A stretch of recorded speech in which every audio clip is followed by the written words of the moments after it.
The Hemi is gone from the Charger, and the internet has spent the better part of 2 years grieving it. Set that aside for a moment, because the twin-turbocharged inline-six that replaced it is not the problem here. In standard output form it makes 420 horsepower and 468 pound-feet, which is 50 horsepower and 73 pound-feet more than the 5.7-liter V8 it displaces, and it does the quarter-mile 0.6 quicker. On paper, the math is settled.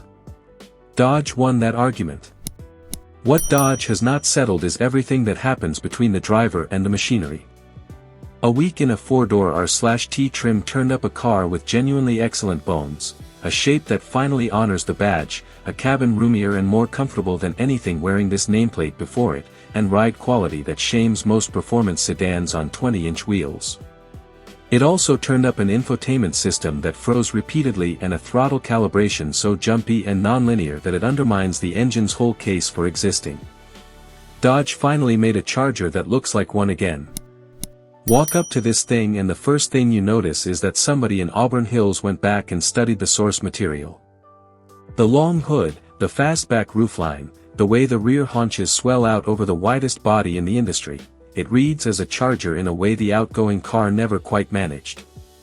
The previous generation had presence, sure, but it also had a decade and a half of sameness weighing it down. This one leans into the brand's own history without doing costume party cosplay, and it looks dramatically better for it. The 4-door version is the interesting one, because the hidden hatch means the rear glass and the deck lid lift as a single piece. That gets you a genuine liftback opening without a wagon silhouette. Dodge still calls it the world's only 4-door muscle car, which is marketing, but the shape backs up the claim better than the brochure copy does. The cabin is the best part of the car. Interior space is where the R/T trim quietly wins. It is extremely roomy by segment standards, with real width across the front seats and rear legroom that adults will not complain about on a 3-hour drive. Comfort matches the space. The seats have enough support to stay pleasant deep into a long day, and nothing about the driving position feels compromised in the way sports sedans often do when they chase a low cowl. Layout is smart, too. A 12.3-inch center screen sits above a genuinely nice dash architecture, the 10.25-inch cluster reads clearly, and the pistol grip shifter lines up with the engine start button in a way that feels deliberate rather than retro for its own sake. The ambient lighting deserves its own call-out. The 64-color attitude adjustment system, part of the Plus package, is one of the better executions of the idea at any price, and it makes the cabin feel expensive at night in a way the material quality alone would not. Cargo runs to 37.4 cubic feet with the rear seats folded flat, which is 127% more than the outgoing car managed. Uconnect broke, repeatedly. Here is the first real problem, and it is not a nitpick. Over a week with the car, the multimedia system froze more than once. It crashed. It lagged badly enough that basic inputs, changing a source, adjusting a setting, backing out of a menu, would hang for seconds at a time before catching up. That is not a quirk you learn to live with, that is a system you stop trusting, which means you stop using it, which means you are driving a modern car with a large dead screen in the middle of it. Screen size and resolution are fine. The hardware looks right on paper. Whatever is going on is in the software, and it needs to be fixed before this system can be recommended, because at the moment it cannot be. If you are shopping one of these, spend real time in the infotainment during your test drive. Not 30 seconds. 10 minutes, poking at everything. The throttle is fighting you. The second problem is worse, because it affects every single drive.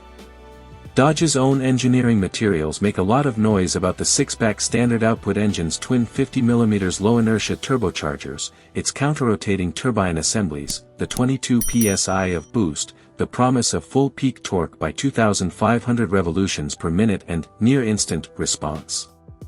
The reality from the driver's seat does not match the press release. Turbo lag is very present. Ask for power and there is a beat of nothing, then everything arrives at once. Compounding it is the throttle mapping, which is jumpy and rigid rather than progressive. Small pedal inputs produce disproportionate results, larger ones produce delay followed by a shove, and the two behaviors do not blend. Acceleration is neither smooth nor linear, which is a strange thing to write about a car quoted at 4.6 seconds, EST to 60 miles per hour and a 12.9 second quarter mile. The straight line numbers are real. The way the car delivers them is the issue. Modulating it in traffic takes conscious effort, and rolling on the power mid-corner is an exercise in guessing what happens next. None of this is a hardware ceiling. The 8-speed torque converter automatic behaves itself, the all-wheel drive system does its job, and the rear-wheel drive mode that sends 100% of torque rearward at the push of a button is genuinely fun when you have space for it. This is a calibration problem, and calibration problems are fixable. It just needs to happen. The ride is the redemption. Give credit where it is due, ride quality is excellent. The suspension absorbs broken pavement without the jitter that usually comes with a performance-tuned sedan on 20-inch wheels, and it stays composed over the kind of expansion joints and frost heaves that turn lesser cars into a percussion section. Highway manners are relaxed and quiet. If the powertrain calibration were as sorted as the damping, this would be an easy recommendation. Chassis hardware is there for the buyers who want more. The performance handling group adds line lock, launch control, a custom drive mode, performance suspension, Brembo 6-piston fixed front calipers with floating rears, and 20 by 10-inch wheels on 275/40 ZR20 tires. Standard drive modes cover sport, auto, eco and wet/snow. What it costs, and what it drinks. Pricing for the 4-door starts at $53,990, including Dodge's $1,995 destination charge, which reflects the $2,000 premium the sedan body carries over the 2-door. For 420 horsepower and standard all-wheel drive, that is a strong number in isolation. Options move it, the blacktop package, the fixed panoramic glass roof, the 18-speaker Alpine Pro audio system, demonic red seats, dual fratsog stripes. Fuel economy is better than the badge suggests. Environmental Protection Agency, EPA, figures for the 4-door come in at 17 miles per gallon city, 26 miles per gallon highway and 20 miles per gallon combined, and one independent road test averaged 20.4 miles per gallon on regular unleaded, which lines up. Warranty coverage runs 3 years or 36,000 miles bumper to bumper, 5 years or 60,000 miles on the powertrain, and 5 years with unlimited mileage against corrosion perforation. Neither the National Highway Traffic Safety Administration, NHTSA, nor the Insurance Institute for Highway Safety, IIHS, has published crash test results for this generation yet, so there is no independent crashworthiness data to weigh. The competition. Money is the R/T trim's best argument. The Cadillac CT5V starts at $59,095 with destination and gives up 60 horsepower to the Dodge, though its twin-turbocharged 3.0-liter V6 is far better mannered off idle and its 10-speed automatic is smoother in traffic. Standard Super Cruise is a real advantage on the highway. The BMW M340i xDrive runs $65,475 with destination and makes only 386 horsepower, but the gap in throttle calibration and interior material quality is not close. You pay roughly $11,500 more for a car that does the fundamentals properly. Inside Dodge's own showroom, the Charger Scat Pack 4-door at $58,990 with destination buys the high-output version of the same inline-six, good for 550 horsepower, plus an active dual-mode exhaust and standard performance hardware. That is $5,000 for 130 horsepower, which is the best value math in the lineup if you are already in the building.